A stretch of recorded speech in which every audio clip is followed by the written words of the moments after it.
Once there was a young man named Brian who was a sophomore student at a small university in Alabama. He loved everything about football.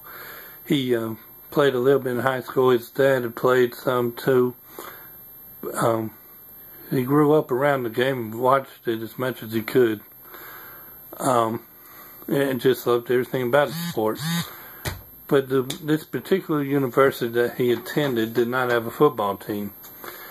But he did a little research, found out that they at one time had a football team, but it had been shut down. The program had been shut down, and but the field was still on the campus. So he decided to ask around to find out why the football program had been shut down. But everyone he asked just didn't want to talk to him, wouldn't answer his question, and they told him to stay away from the football field. Every time he asked his parents, who had attended the same university, they would change the subject. Every time he would ask his professors, they would act like he hadn't even asked them, and continue teaching their lessons. One day he went to the dean of the university and asked her why the football program had been shut down and why the field hadn't been used in years.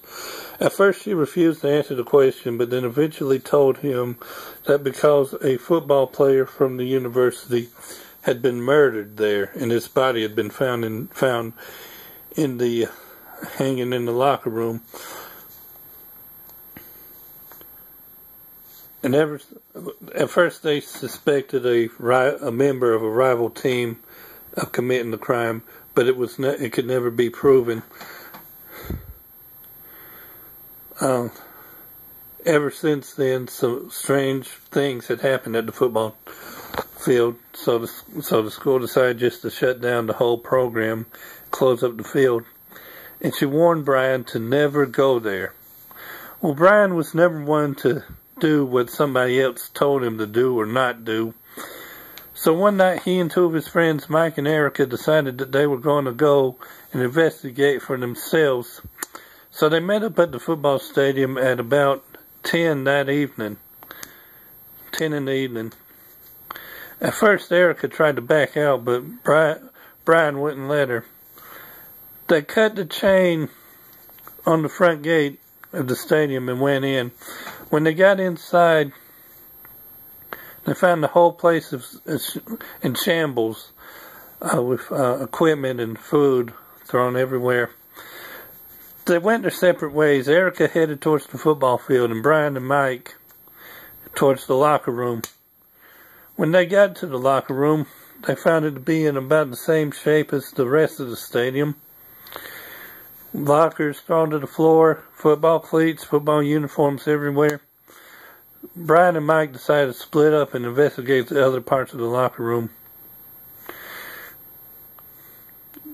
Eventually, at one point, Brian thought he heard somebody calling his name, but every time he would look to see who it was, there'd be no one there.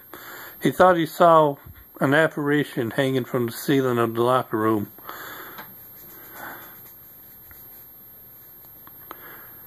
But when he shined his flashlight, he saw nothing.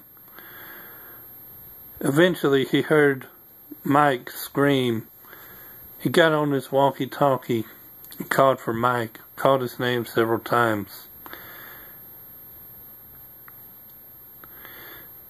But heard nothing, never got a reply. He eventually got on his walkie-talkie and called for Erica. Again, heard nothing but static. Eventually, the lights in the locker room started to flicker, and Mike heard something that sounded like chains rattling or lockers crashing to the floor. And over the static of his walkie-talkie, he heard a voice saying, "You were warned to never come here. Now you're going to pay." You're going, The lights went out and Brian screamed. The next day the police reported to the stadium to investigate a possible burglar, a possible break-in. And when they got in, they found the stadium in pretty bad shape. They never found Brian or his friends. None of them were ever seen or heard from again. But that's only part of the story. The other part is Brian's friend, Mike Davis, never existed. Or should I say he did exist at one point. Years ago, when this university had a football team, Mike Davis was a member of the team. And he was the one that was found murdered. The case was never solved.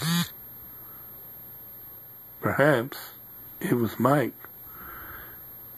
that just wanted to be left alone. No one will ever know.